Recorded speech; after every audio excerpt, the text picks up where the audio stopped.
dia, boa tarde, boa noite, seja bem-vindo, seja bem-vinda ao quadro Prof. Cresci. Olha só quem temos a presença hoje. Lucas Belo. Não é? Seja muito bem-vindo, Lucas. Obrigado aí pela É uma honra, introdução. É uma honra ter você aqui e eu tenho certeza que você vai adorar essa conversa. Eu não vou nem dar spoiler. Vamos começar do começo. Lucas. Tá certo. E aí, Lucas, conte-me essa história toda, né, de chegar aqui hoje. Não vou contar o dia, mas a gente está em 2025. E eu te conheço há bastante tempo. Já tem quantos anos? Deve ter sido 2017, 18, por aí? Quase 10 anos. Bom, Você se formou que ano? Formei no terceiro ano, 2020. Ah, você é o da turma da pandemia. Da turma da pandemia. Terceirão. O terceiro. Mais sortudo que teve. Verdade, esse é o estigma, né? É. O terceiro ano de todas as escolas, em todos os países, aquela turma de terceiro ano que finalizou o curso naquele momento ímpar. Conta-me como que foi a sua experiência na escola, como que esse lugar, né, tão necessário na nossa vida, como é que foi para você? Como é que a escola preencheu esse momento da sua vida? Que memórias você tem? Enfim. Conta-me. Eu estava até lembrando de fato disso esses dias para trás. Eu acho que eu comecei a chegar naquele estágio de vida que as pessoas falavam para mim quando eu estava na escola, não acreditava que um dia você vai lembrar, você até dá umas risadas quando você começar a lembrar, vai parecer um outro mundo, né, uma outra realidade. E esses dias eu pensei, falei, nossa, isso era a vida, né? A gente seguia os horários, os intervalos e as trocas de aula e ficava todo mundo ali, enfim, junto. Aí eu lembrei disso essa semana e comecei a lembrar. Mas assim, sempre foi muito bom, né? Eu sempre demandava bastante, a rotina era pesada, mas eu sempre gostava, assim, que tinha os amigos, tinha a turma lá. A gente também tinha uma sala relativamente pequena, então todo mundo se juntou muito, e amigos nos outros currículos, nas outras turmas, nos outros anos. Então, isso para mim sempre foi bem positivo. Nunca vou esquecer dos diários, né? Esse é um tema, esse é um capítulo à parte na nossa entrevista, né? Esses aí, sim. Lucas, você era um aluno que dava trabalho? Não, dá trabalho não. Talvez eu era um aluno, assim, gostava de me posicionar, para falar de uma forma delicada, mas dá trabalho, acho que não. É verdade, acho que tem isso, né? Você fazia parte de um grupo muito atuante, né? E participante mesmo, né? Mas não tinha uma situação de brincadeira ou de inadequação, mas tinha sempre ali uma fala, tinha aí um encontro, né? E os diários eram os registros que o Lucas tinha sempre uma justificativa. Veja bem, professora, vamos lá. E tinha lá uma conversa. Mas, enfim, só um detalhe, né, Lucas? É, um detalhe. Mas sempre eu lembro exatamente disso, né? A gente brincando, fez, não fiz. Porque você tinha um processo de aprendizagem, né? Você sempre foi alguém que tinha uma força naquilo que escutava, nessa sua participação. Então, a escrita para você não era ali fundamental. Eu acho que de um modo geral, hoje eu às vezes até tento trazer isso muito, mas eu sempre, não vou dizer dificuldade, mas acho que eu nunca dependi muito de, por exemplo, fazer uma anotação, escrever um resumo ali, e eu acho que eu levei isso depois pro ensino superior, foi meio que igual. Eu até brinco, né? Acho que do primeiro ou do segundo ano do ensino médio para frente, incluso a faculdade, acho que eu tenho uma caneta Bic e de vez em quando um bloco de folha na mochila. Obviamente que isso deixava qualquer professora de filosofia muito zangada. Chateado. Aliás, falando nisso, o que ficou para você dessas áreas do conhecimento, da filosofia e da sociologia? Legal. Eu acho que é muito óbvio. Fui para uma área um pouco diferente, talvez não entre tanto no meu dia a dia, mas algumas coisas assim, muito de entender essas relações entre as pessoas, entender contextos diferentes que as pessoas têm, porque hoje o que eu atuo, queira ou não queira, uma parte grande é de realmente entender o lado da pessoa, né? Entender o que ela faz, de onde ela vem, como que tudo isso se dá. E querendo ou não, no mundo profissional você tem que lidar com pessoas constantemente, né? Pessoas em posições diferentes, então assim, eu acho que muito de dessa questão de parar um pouco, enxergar, olhar o outro, eu acho que isso é importante, né? Eu acho que isso é uma das principais coisas, assim, realmente refletir um pouco sobre pequenas interações, sobre pequenas coisas é bem importante, né? E me conta, dentro da sua formação no ensino médio, você já tinha clareza do que você ia fazer? Como é que foi a sua história? Como é que você chega até hoje? Hoje o que você faz? Perfeito, perfeito. Eu tinha certeza absoluta do que eu ia fazer, né? Já estava tudo encaminhado, né? Desde que eu achava que eu tinha 12 anos, eu achava que eu tinha minha vida mapeada e eu tinha resolvido porque eu era o cara que resolveu e vai fazer acontecer, né? E aí eu tinha certeza que eu ia ser engenheiro mecânico para montar carros, seja lá o que isso significa na prática, né? E aí depois surgiu a possibilidade de estudar fora, né, lá na Alemanha, e aí eu estava totalmente decidido, né? Vou para lá, vou formar como engenheiro na Alemanha, porque é o melhor lugar do mundo, e depois eu vejo para onde eu vou. E de fato eu fiz isso, eu realmente cheguei aí, e aí deu uns 3 meses que eu estava lá, eu falei, não sei se é isso. Aí mais 3 meses eu falei, tô achando que realmente não é. E aí foi passando o tempo, a área era bacana, né? Era um curso que na realidade antes de eu já troquei, já fiquei com o pé atrás de fazer só engenharia. Então ele era um curso de administração com alguma especialização técnica que você escolhia, aí sim entrava em engenharia.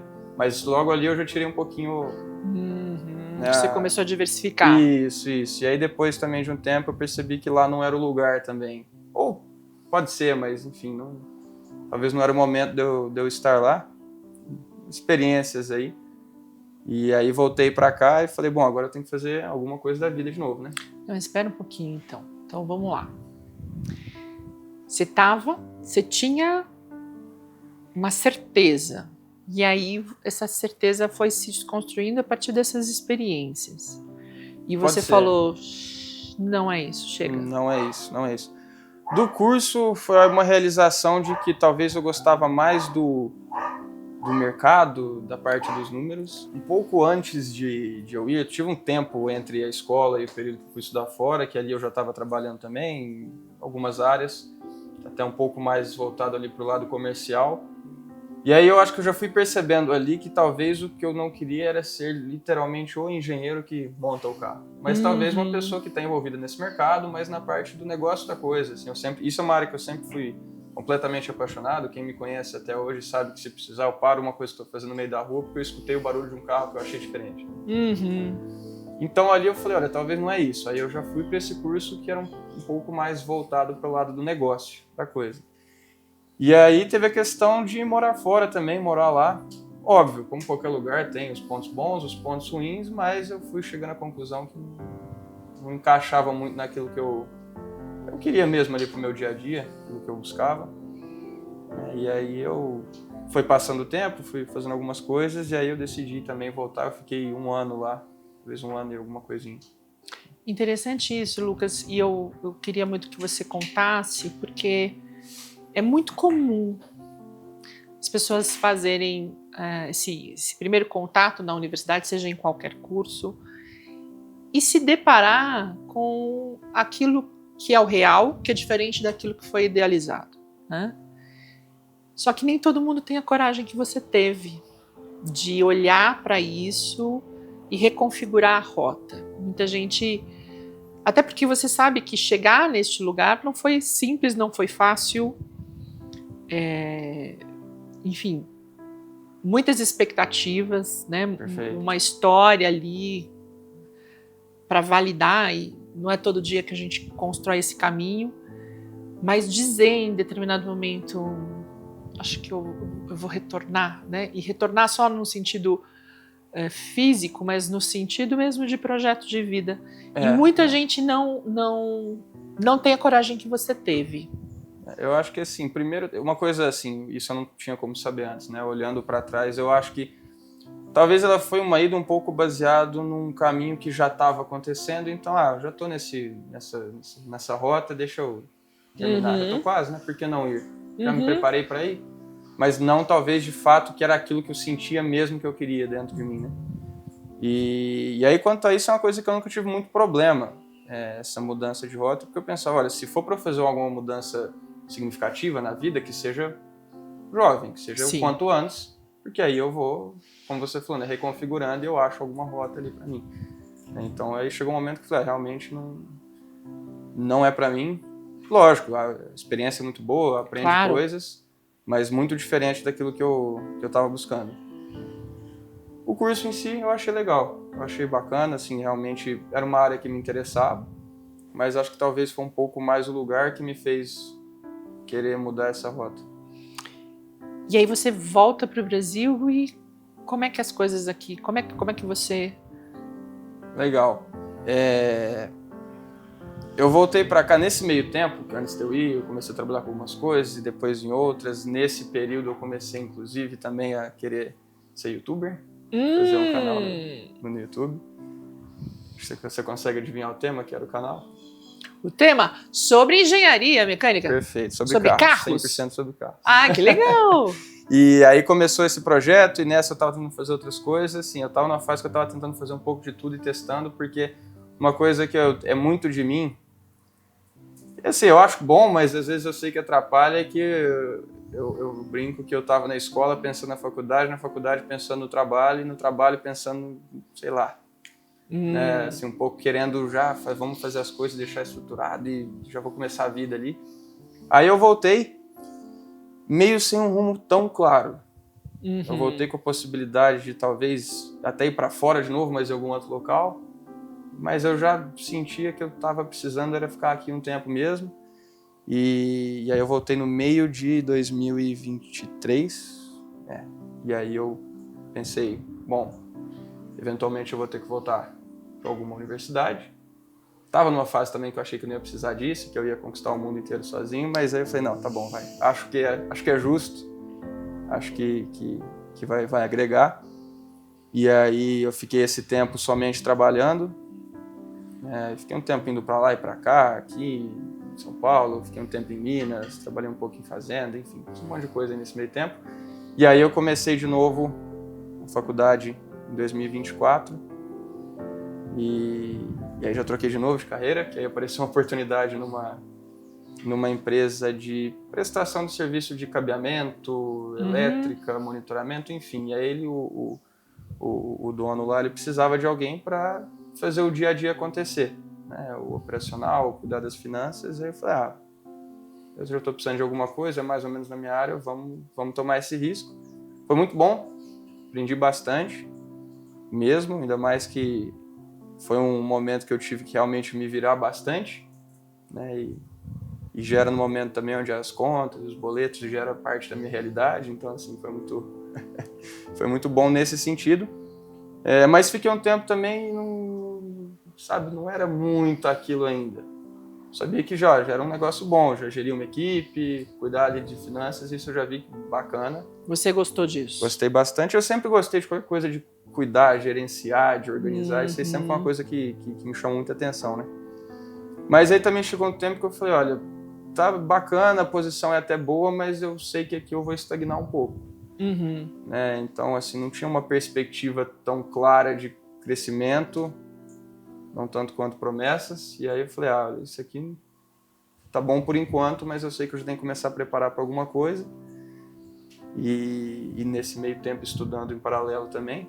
Você estava fazendo no contraperíodo, administração com foco em mercado de capitais, mercado financeiro. Então, uma administração um pouquinho mais embasada para esse lado também.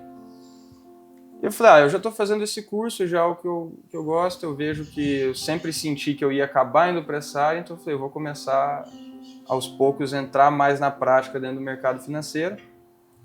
E aí deu muito certo o dia que eu decidi que eu ia fazer isso. O dia que eu decidi, assim, eu até brinco, foi uma coisa meio parecendo intuição, né? O dia que eu pensei, cheguei à conclusão sozinho ali, não, a partir de hoje vou procurar outra coisa, eu recebi uma ligação de alguém que tinha olhado... Olha que sincronicidade.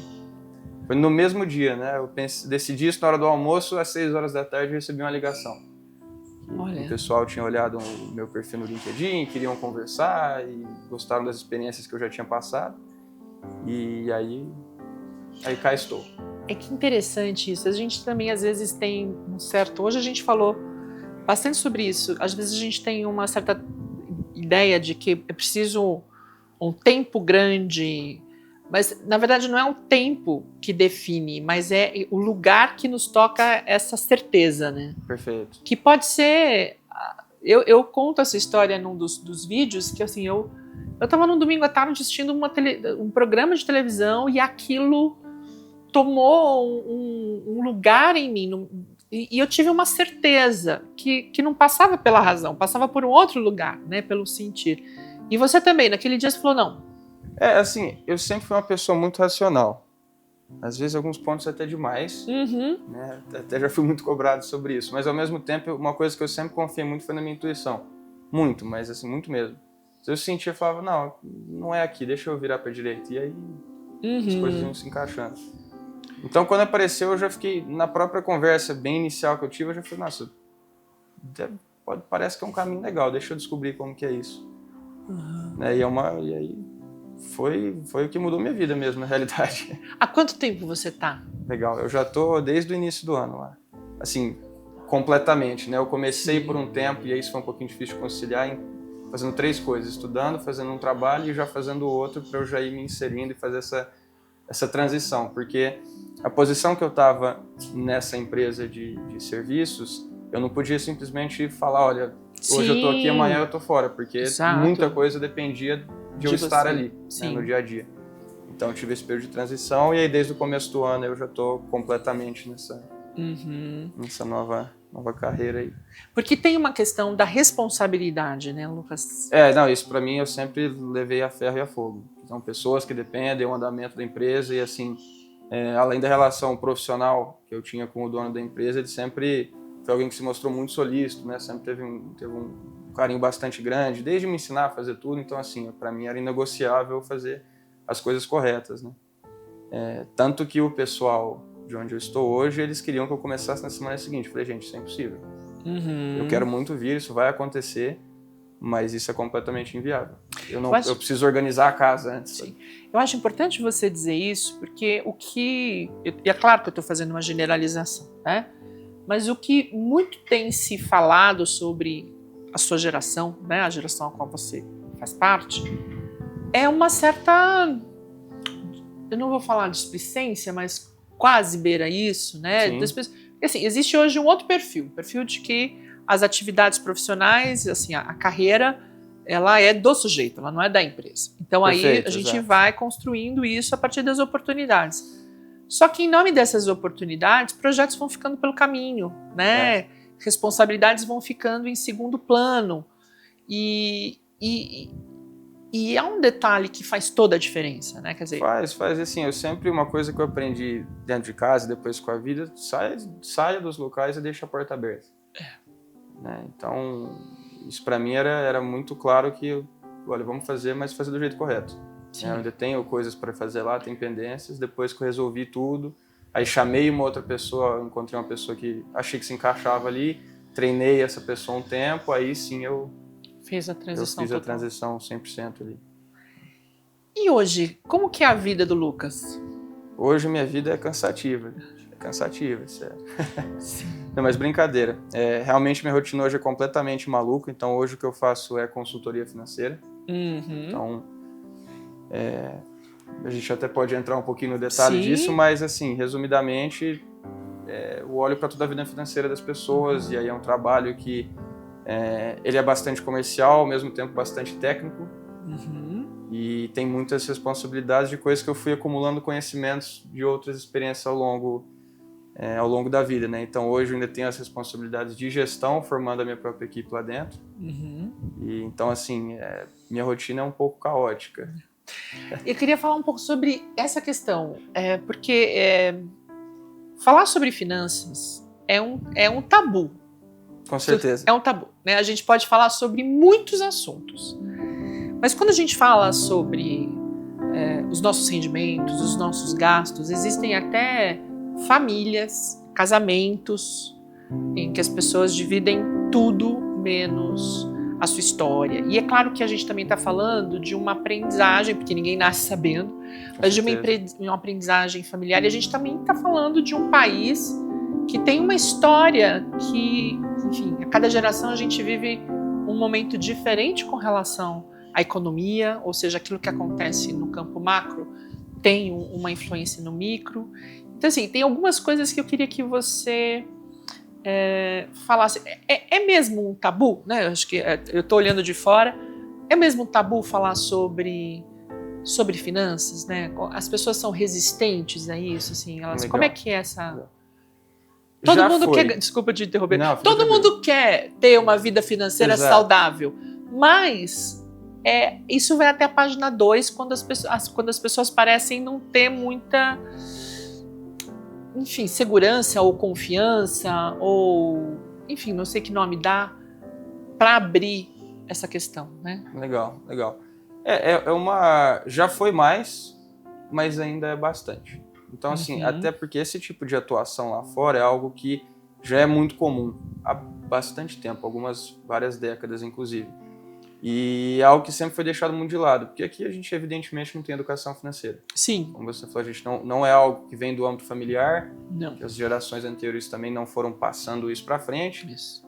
Na escola, seja no ensino fundamental, médio, superior, quando tem, é muito superficial. Então não é algo que faz parte da cultura do brasileiro. Sim. Então, assim, é uma coisa que foi surgir de fato aqui, começar a ser discutido entre 15 anos atrás para cá. Antes já existia, mas era algo mais seleto. Sim. Né? E muito do meu trabalho hoje é trazer isso para a massa mesmo, trazer isso para o dia a dia das pessoas. Né? E é exatamente o que você falou. É a mesma coisa de você entrar num programa de um treino, por exemplo. Poxa, eu quero ter o corpo mais atlético do mundo. Perfeito, mas para isso tem que ter coisas. A primeira coisa para ser feita é reconhecer onde você está. Uhum. E depois ter um caminho claro para seguir e, por fim, segui-lo. Porque senão, igual você falou, chega na página 2, não adiantou.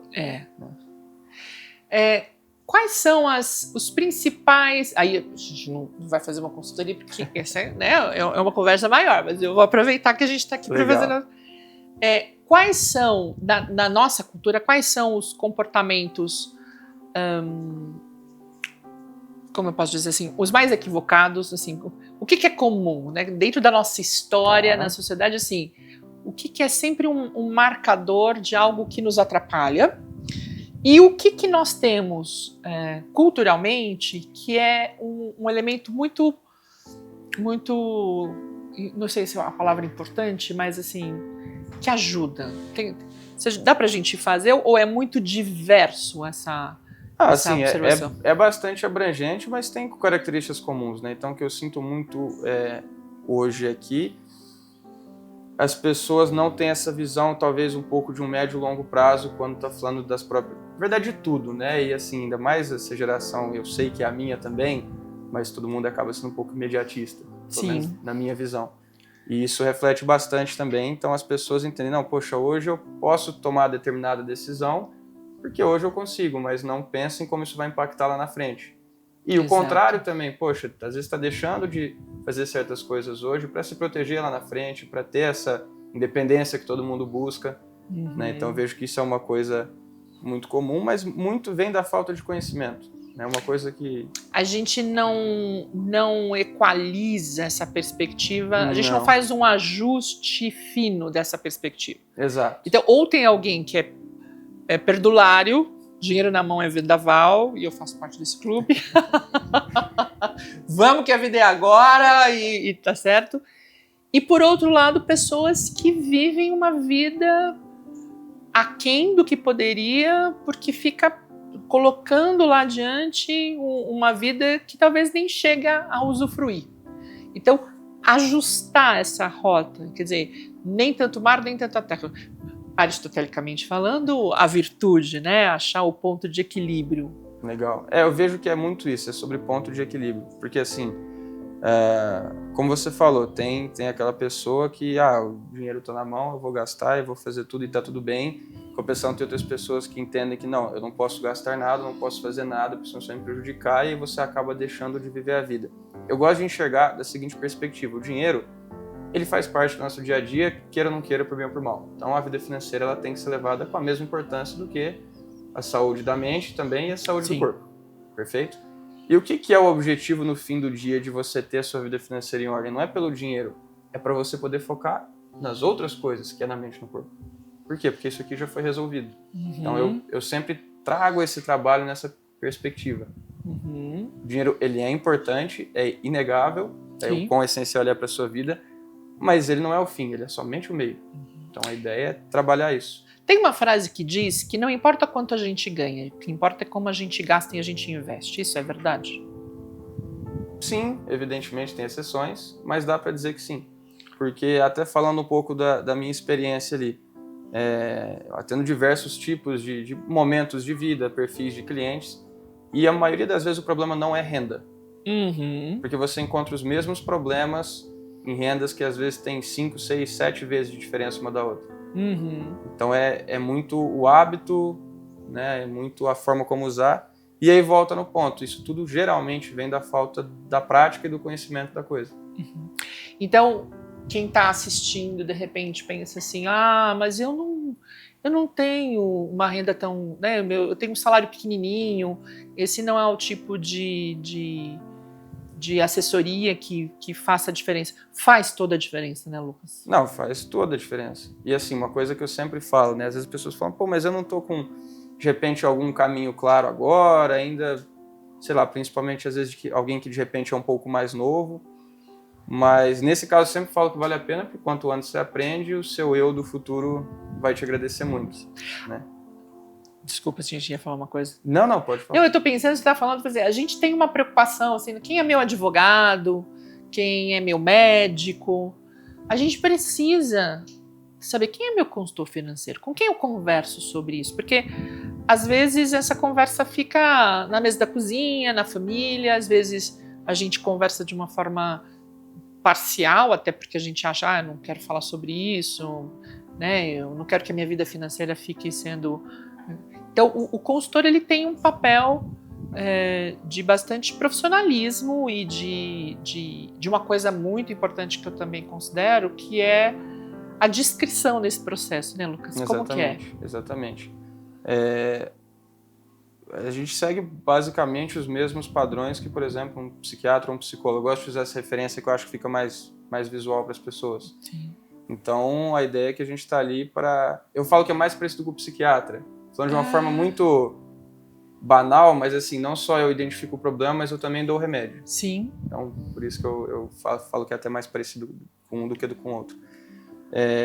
E exatamente nessa linha dessa descrição. Então a gente segue esses mesmos padrões, são atendimentos que acontecem às vezes até de formas parecidas, porque a ideia é que precisa ter transparência para esse trabalho funcionar. Isso é inegável, isso é negociável, porque senão, se eu não sou transparente, a pessoa obviamente não vai conseguir acompanhar ali. E o contrário é ainda pior, porque se eu não sei de fato como a coisa está, com que certeza eu tenho de que todas aquelas medidas que eu estou trazendo vão ter um efeito? Que é uma responsabilidade muito grande. Não, você está mexendo de fato com o encaminhamento que a vida daquela pessoa vai ter. Sim. Né? Então, para ter essa transparência, a gente tem todo esse sigilo exatamente que eu quero que a pessoa seja um espaço que ela fique à vontade, para trazer tudo que ela já teve de dúvida, de dores, compartilhar o que está acontecendo, o que está sentindo, está sendo bom, está sendo ruim, como que está funcionando. Então, ele tem que ser um espaço ali seguro nesse sentido. E se a gente tem muita essa discussão quando a gente está falando de casais, né? Casamentos, enfim. Legal. E aí é uma questão importante, porque eu tenho acompanhado assim algumas pessoas na internet. Tem uma advogada que eu gosto muito de acompanhar, ela está sempre no Instagram, no Facebook, enfim, e falando sobre separação, sobre propriedade, sobre, enfim, uma série de coisas daquilo que que está no campo do direito, enfim. Então vocês também acabam, de alguma maneira, passando por isso. Mas a gente vê um grande número de mulheres, né, que acabam, até por conta de uma sociedade em que os homens sempre foram os herdeiros, né, os administradores das finanças da família. Então tem uma certa, também um marcador cultural, né, de que as mulheres acabavam delegando a estes homens a administração do patrimônio, enfim. Então, eu tenho duas perguntas. A primeira, se se eu estiver num relacionamento, eu preciso necessariamente convencer o meu marido a fazer consultoria financeira? Legal. Não é de modo alguma coisa obrigatória. Inclusive, isso é um ponto que eu falo com todas as pessoas. Sempre que eu converso com uma pessoa que está interessada, a primeira coisa que eu pergunto é: suas decisões financeiras você toma sozinho? Porque existem muitos casais que fazem tudo juntos. Mas é muito comum, eu diria que é mais comum um pouco esse caso, mas também é muito comum casais onde as finanças são 100% separadas e aí de repente tem algum gasto ou outro em comum, onde, por exemplo, eu cubro isso, você cobre aquilo. Sim. Mas é completamente separado. E nesse caso não tem problema algum, a gente pode fazer todo um trabalho voltado para as finanças, por exemplo, da mulher, e o marido, se ele, sei lá, não quis ou ela não quis falar com ele, também está tudo bem. Isso acontece muito também, tá?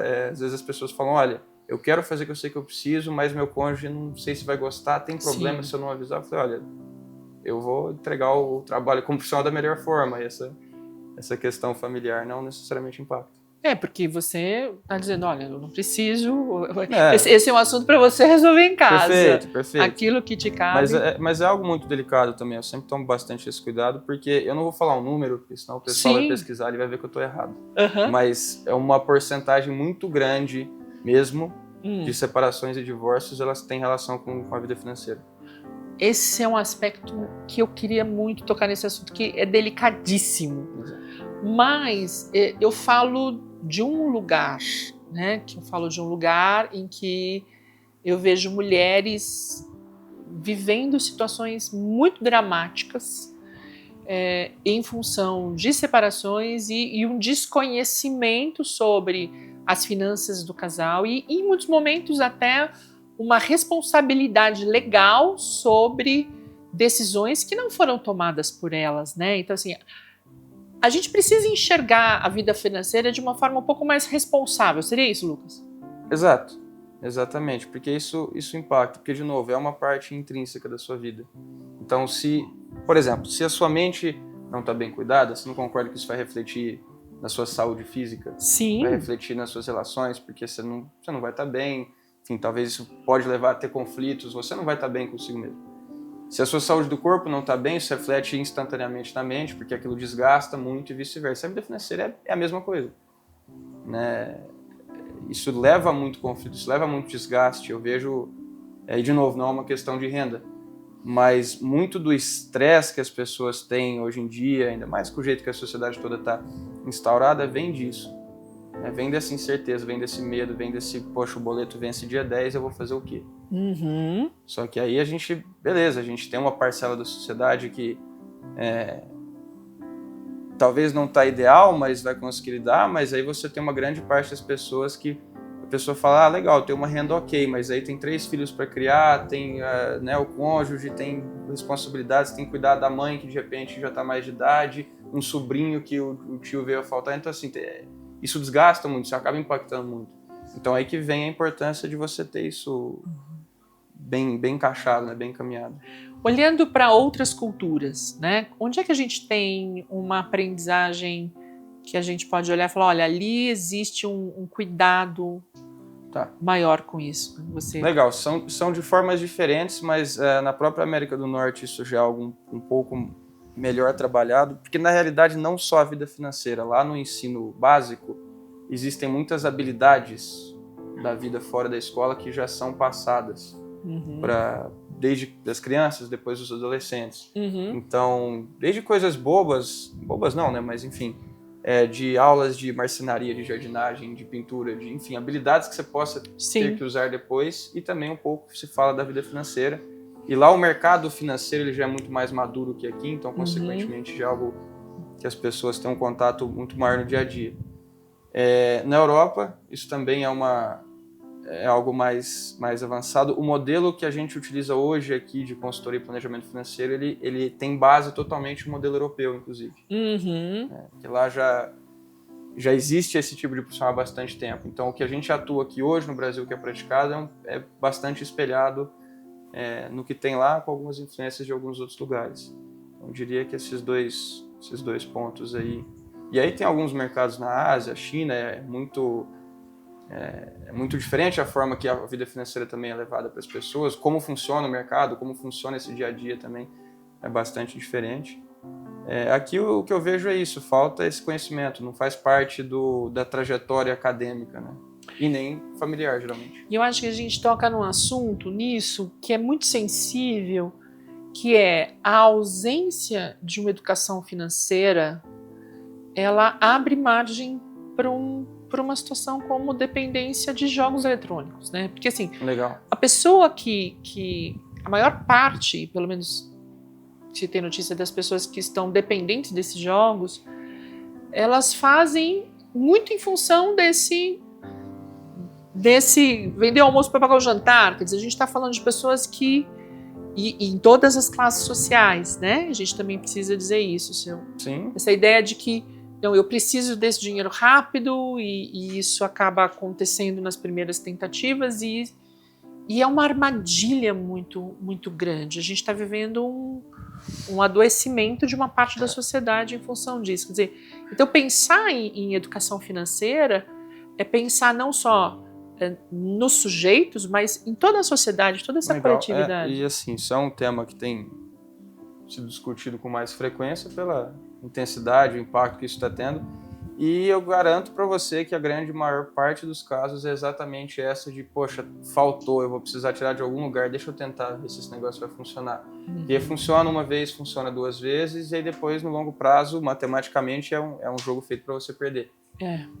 Na realidade, assim, esse tipo de coisa ele é feito para ser um divertimento, só que ele vicia, né? De fato. E as pessoas o procuram não para se divertir, mas no momento... como assim, eu tô desesperado, eu preciso tirar dinheiro de algum lugar, então eu vou recorrer a isso e tentar a sorte.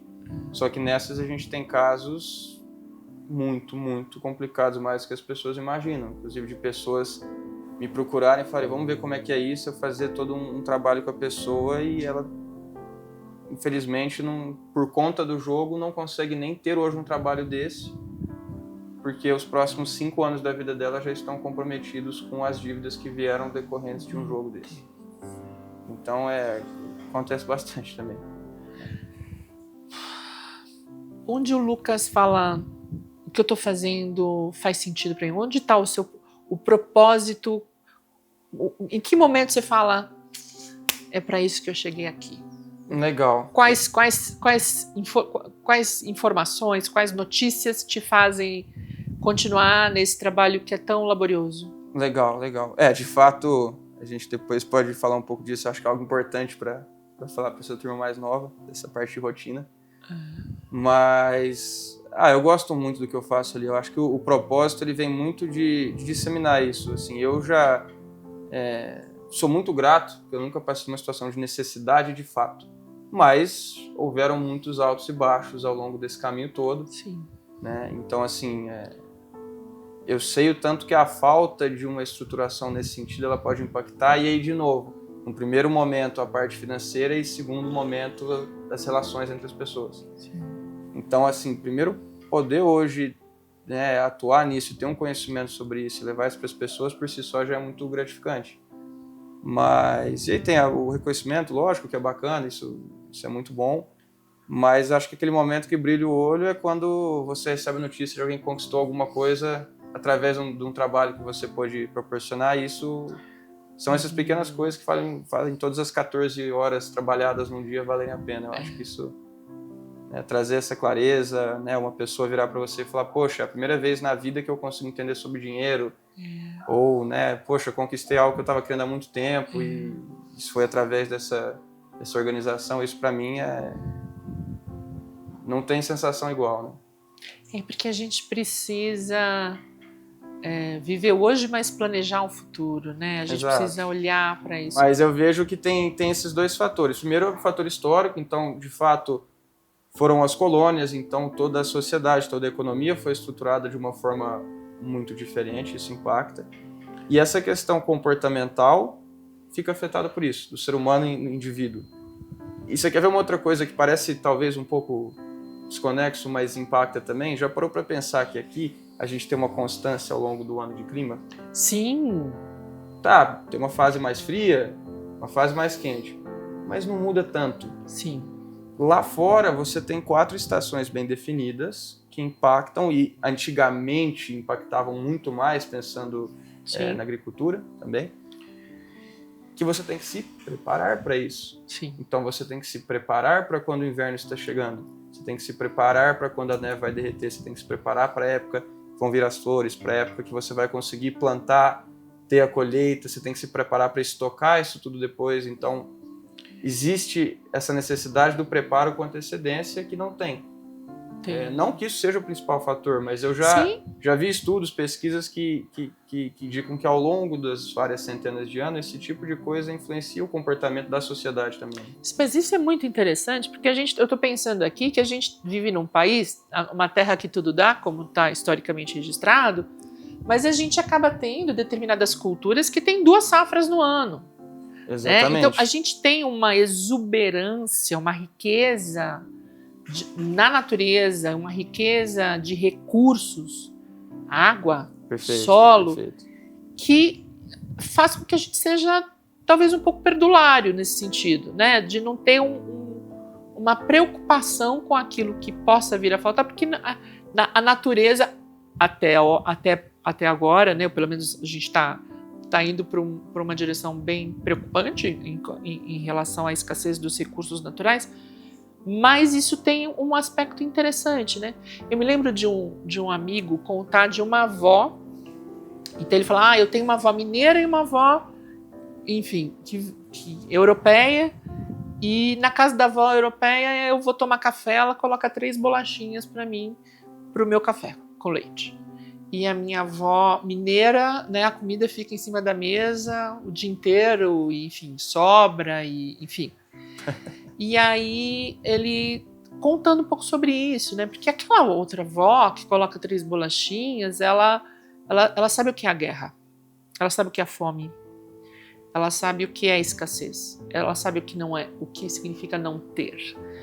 Então, quando a gente pensa, por exemplo, quantos por cento do que você recebe você guarda? Aí todo mundo fala, mas eu não... O que eu ganho é tão pouco que não dá para guardar. Não é o quanto, mas as proporções. As proporções e mesmo a preocupação de guardar, né? Mas eu acho que é interessante esse aspecto, né? Quer dizer, a gente tem também algo que não tem a ver com a cultura, mas com essa... assim, isso, lógico, é aquela coisa, uma coisa que eu aprendi muito também é que o indivíduo, ele tem sim um impacto muito grande no coletivo.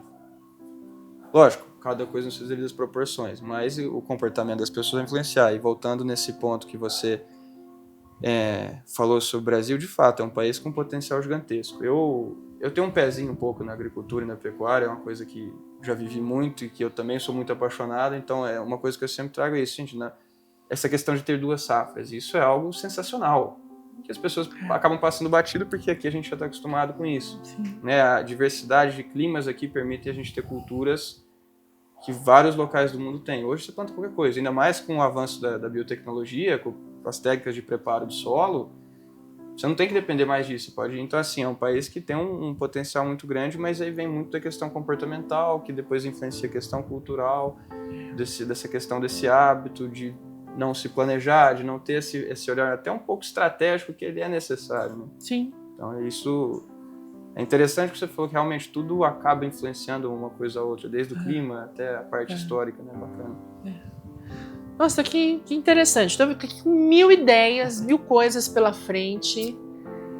Mas dizer... E qual é agora o projeto do Lucas? O projeto do Lucas dá continuidade a esse caminho do consultor financeiro? Não, com certeza. Eu vejo que, assim, eu me identifiquei muito, não só com a profissão, que eu sempre brinquei um pouquinho disso, mas com o local onde eu estou hoje, com as pessoas que hoje eu tenho a oportunidade de estar ali no meu cotidiano, né? Isso agregou muito, muito, muito mesmo para mim, o aprendizado, esse convívio.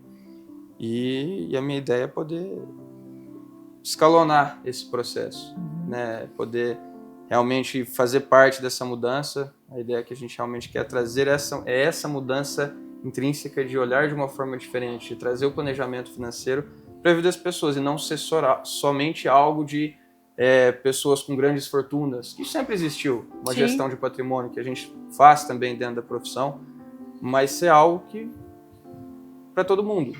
Sim. Né? Óbvio, tem momentos de vida que de fato não vai ser uma prioridade quando a situação está muito crítica, e isso é algo que eu sempre entendo com as pessoas anteriormente. Mas é essencial que todo mundo tenha pelo menos esse embasamento.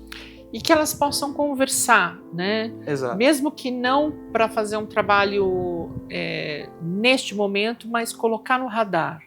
Né? Então, falando, olha, daqui a um tempo a gente vai se conversar de novo e isso vai estar... Porque eu acho que é fundamental.